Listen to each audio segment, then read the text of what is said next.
Déjeme agradecerle la generosa paciencia al doctor Isaac de Paz González, que ya está listo para hablar sin censura. El doctor es jurista y constitucionalista y sobre todo miembro de esta familia sin censura. Isaac, te saludo con mucho gusto, doctor. Un abrazo a la distancia. Buen día, Vicente, buen día. Oye, doctor, por no dejar, ¿quieres darnos tu opinión de todo esto que hemos estado analizando, desmenuzando, incluyendo las declaraciones del presidente Andrés Manuel López Obrador sobre Carmen Aristegui, Francisco Labastida y Porfirio Muñoz Ledo y estos señalamientos de que está coludido con el narcotráfico sin pruebas? Porque admite en la entrevista a Carmen Aristegui, Labastida no tiene pruebas y menos yo, pero hay indicios. Híjole, no sé si quieras darme tu opinión para empezar, doctor. Pues qué lamentable entrevista, además, es un mero señalamiento como cualquier señalamiento hueco, sin fundamento, sin ningún... Ahora resulta que hay indicios. Bueno, ¿cuáles indicios? Bueno, los indicios en materia de procesos legales son aquellas evidencias mínimas, aquellos documentos o aquellos testimonios que no necesariamente son una prueba plena, una evidencia plena, pero que algo, que son material relevante. Pero eso se dice en un juicio, no en el ámbito periodístico. Yo creo que en el ámbito periodístico las aportaciones deben ser claras, concretas, contundentes, de la supuesta relación que tendría el presidente con los grupos. Pero fíjate muy claramente, Vicente, cómo estos personajes del pasado, estos cartuchos quemados, como tipo La Bastida, no tardan, dijo por ahí algún tuitero, no tardan en revivir a Roque Villanueva, a todos los de ultratumba, ¿no? No sé de dónde los van a sacar, porque técnicamente, el presidente no lo dijo, pero creo que sí, el licenciado Muñoz Ledo ya está en un periodo de demencia senil, desde hace mucho, no es de ahorita, yo creo que ya desde hace mucho. Es muy lamentable, es una etapa a la que uno no quisiera llegar, pero pues seguramente llegaremos a esa etapa. Y no solo es ridículo, es muy peligroso porque es un líder político y es una persona que tiene cierto peso en cuanto a mediáticamente hablando, porque obviamente moralidad política ya no la tiene, hace mucho que la perdió al ser miembro de un partido y juntarse con otros partidos. Incluso creo que se reunió recientemente con Alito Moreno, otro impresentable. Entonces, pues, dime quién te acusa y te diré cuál es tu calidad moral. Y yo creo que debemos dejar ese tema así de lado, ¿no? Como unas acusaciones pero bien estériles, muy lamentables de personajes corruptos, por lo menos en el caso de Francisco Labastida Ochoa y el Pemex Gate. 1.500 millones se llevó ese señor a su campaña y ahora nos viene a decir que el presidente es corrupto. Vamos, yo creo que es muy lamentable. Y además, más tarde, aliado de Vicente Fox, ya durante el sexenio de Vicente Fox. Y además revela que Calderón es un buen hombre, dice ahí en la entrevista. Calderón lo considera un buen hombre.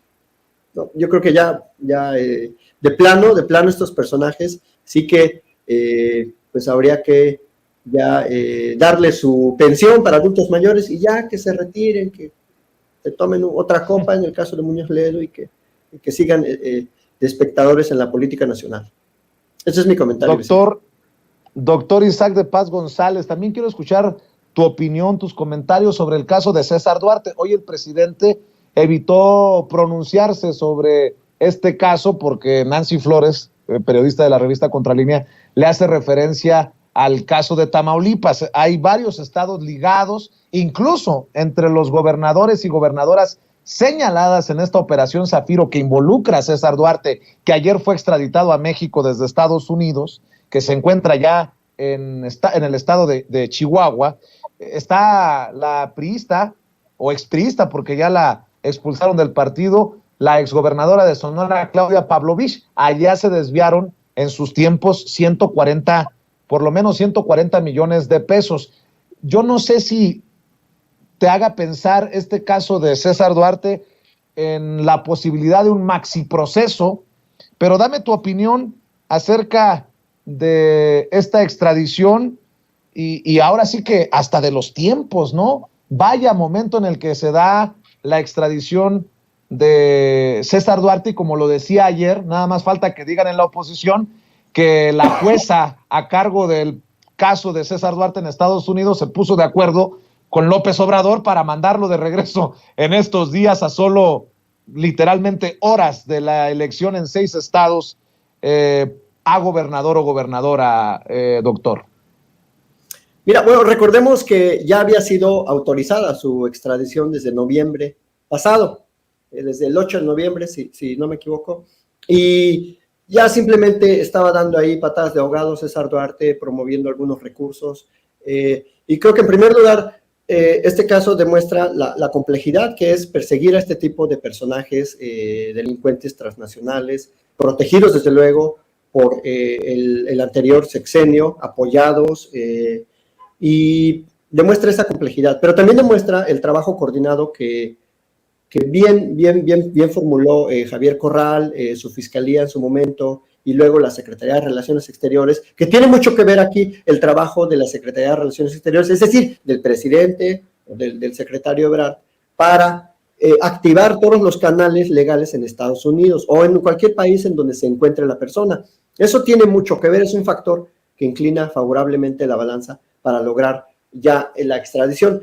Ahora vamos a ver, ahora en esta etapa vamos a ver, porque ya llegó al penal, al cerezo número 1 de Chihuahua, el cerezo Aquiles Cerdán, ya durmió cómodamente, espero que haya dormido cómodamente su primera noche en el cerezo, César Duarte, y ahora vamos a ver si efectivamente todo ese trabajo que presumió, y que sí hay que reconocerle a Javier Corral, vamos a ver si rinde frutos, porque hay mucha evidencia, como tú dices, de esa operación Zafiro, de esa millonada que Peña Nieto, Videgaray, el presidente en aquel momento del PRI, Alejandro Gutiérrez, pues conflagraron para desviar ese dineral de las arcas públicas de Chihuahua y de otros estados. Entonces, es un momento políticamente muy crítico. Yo creo que es una mera casualidad, ni siquiera se puede pensar que es una coincidencia, es mera casualidad, porque ya no tenía otros recursos que hacer valer César Duarte. El último que hizo valer se lo negaron, así que ya no tenía nada que hacer.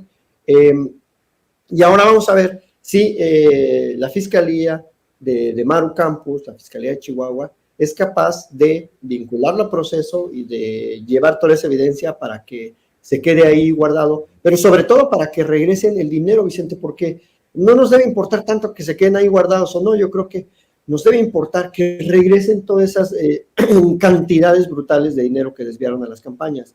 Entonces, eso es lo importante, y aquí empieza como otro round, pero luego, ya los abogados están diciendo que César Duarte está enfermo, o sea, llegan allá arriba, como decimos en la abogacía, y ya se enferman, ya les dio tos, ya les dio gripa, ya les duele el estómago, pero cuando andan allá afuera ya, por ejemplo, el Bester ya salió y ya anda así muy en las sociales, pero allá adentro se enferman, les duele el estómago, les duele la cabeza, el corazón, el alma, y pues es muy lamentable que eso sea una barrera a veces al impulso de la justicia, pero va a estar interesante cómo la Fiscalía de Chihuahua, por primera vez una fiscalía local, puede juzgar a este tipo de personajes. Esperemos que también la FGR le finque sus responsabilidades, porque hay recursos federales ahí que fueron desviados, y pues espero que ya esté la cama bien tendida para que le finquen otros procedimientos. Eso te diría de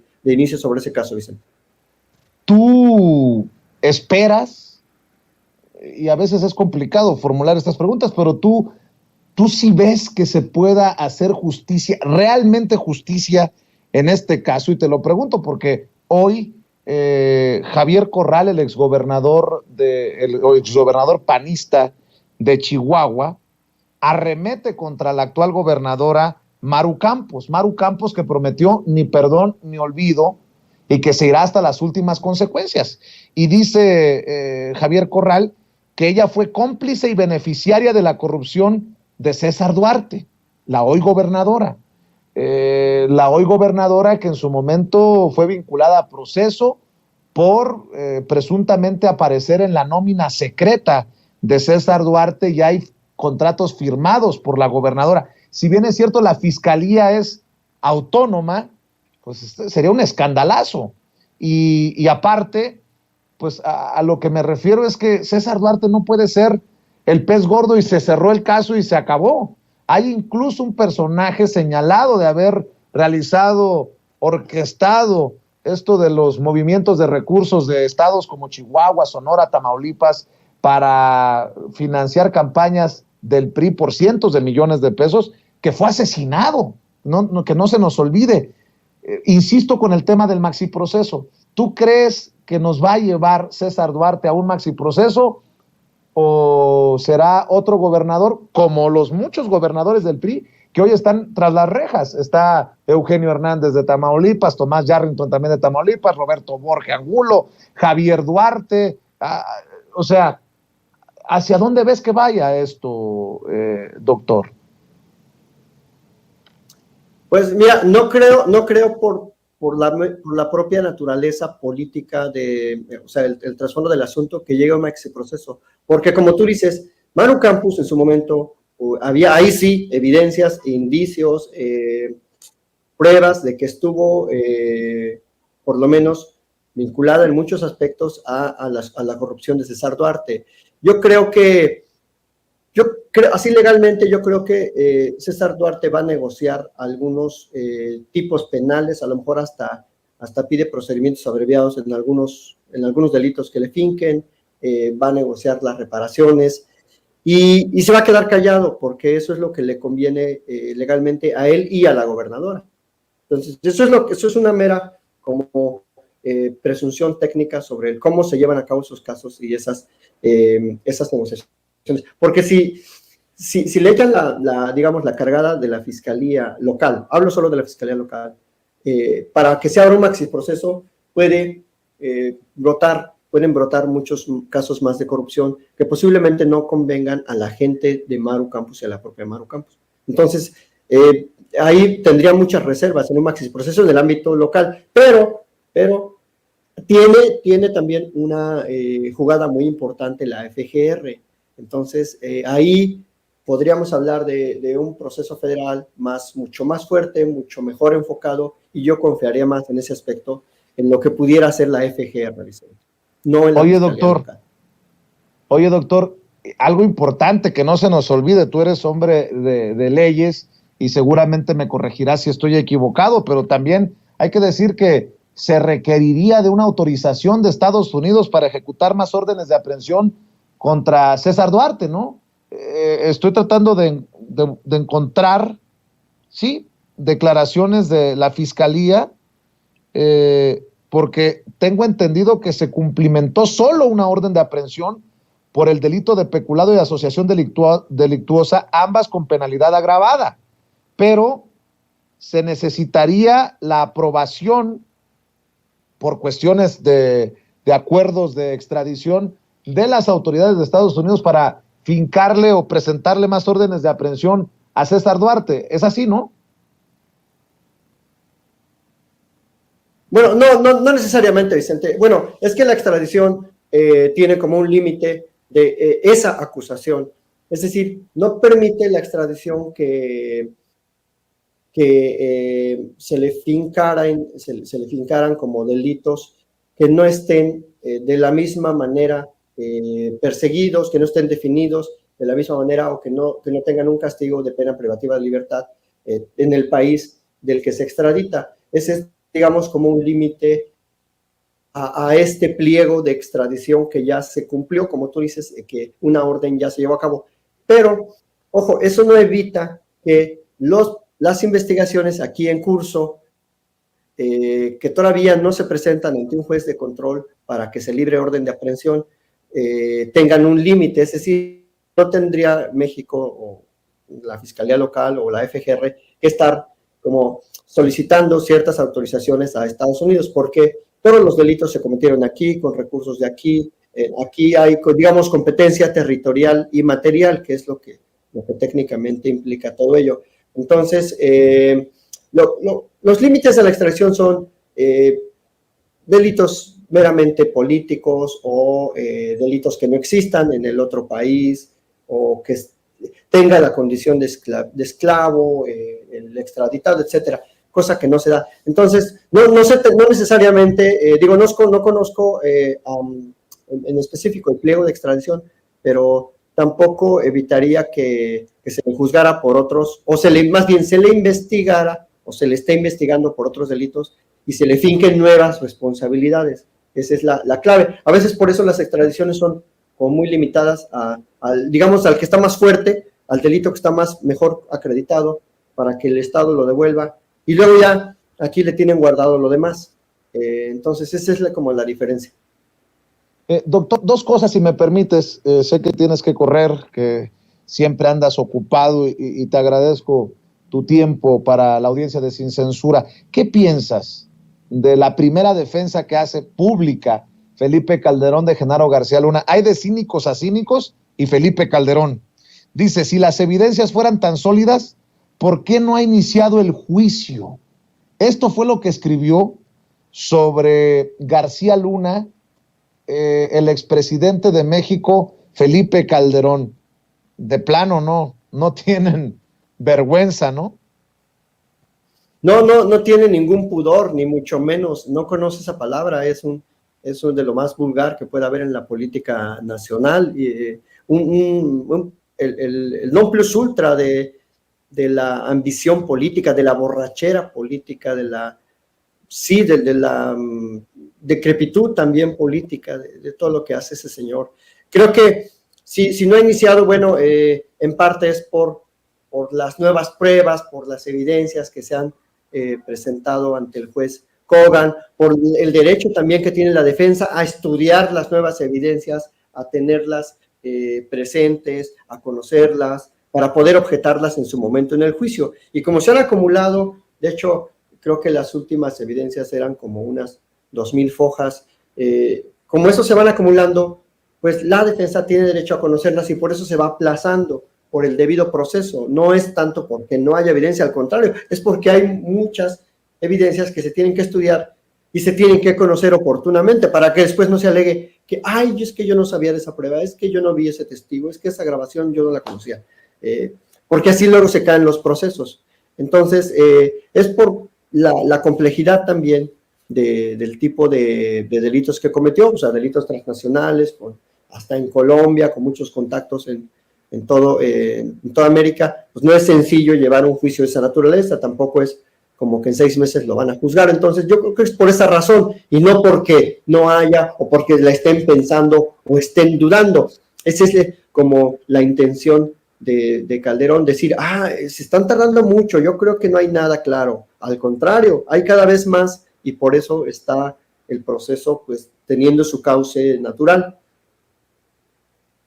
Para cerrar, doctor, dicen muchos que las cosas van peor incluso que en otros sexenios, que las cosas no han cambiado, pero me entero que se ha cancelado un contrato de la Comisión Federal de Electricidad, un contrato leonino en Oaxaca. ¿Qué es lo que sabes de esto, doctor?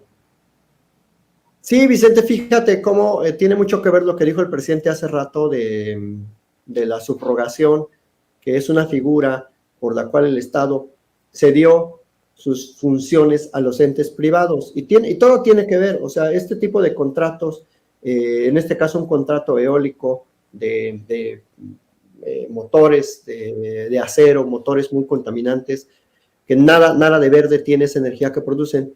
Se le dio a Electricité de France este contrato hace muchos años y Electricité de France tenía que cumplir con la terminación de los procesos para producir esta energía en el 2019 y no cumplió. Entonces quiso pedir como una prórroga y la Secretaría de Energía decidió cancelarlo.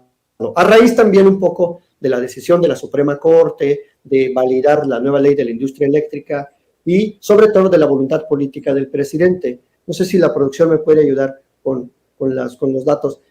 Es una comunidad de Oaxaca, de Unión Hidalgo, que ha padecido, que ha sufrido mucho la invasión de estos motores, de estos campos eólicos que tiran aceite, que hacen un ruido infernal las 24 horas del día y que en realidad no dejan ningún beneficio a la comunidad, no producen los empleos que dicen que según se van a producir, generan ámbitos de violencia en contra de la comunidad, generan choques entre comuneros, ejidatarios y otro tipo de pobladores, de los vecinos que viven ahí. Entonces, todos estos proyectos son muy nocivos para las comunidades. Es un precio muy alto el que se paga en todos los aspectos.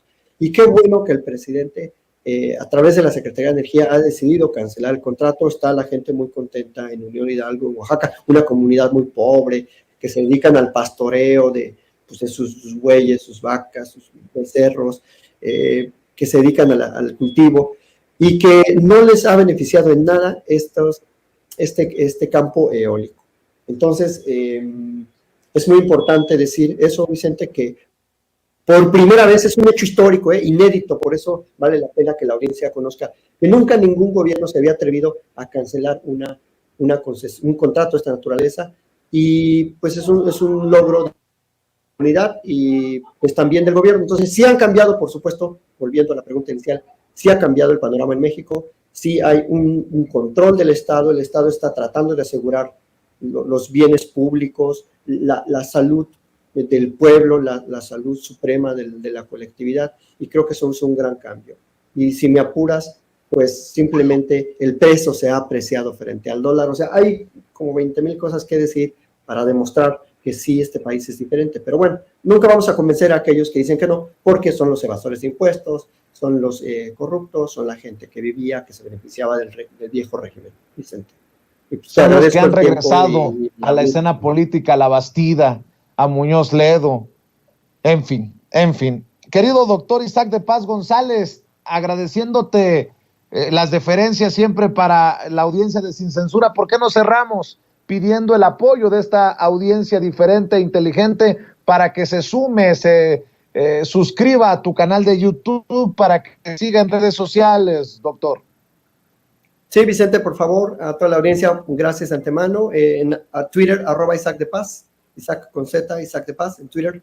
Y en mi canal de YouTube, en Isaac de Paz González, tal como aparece en el cintillo, Isaac de Paz González en YouTube. Y bueno, estaremos pronto ahí retomando los análisis con tantos asuntos constitucionales, Vicente. Muchísimas gracias a ti, a la audiencia, a Ceci, a todo el equipo y pues a todos los colegas que siempre estamos aquí al pendiente. Claro que sí, te mando un abrazo. El doctor Isaac de Paz González hablando con nosotros sin censura.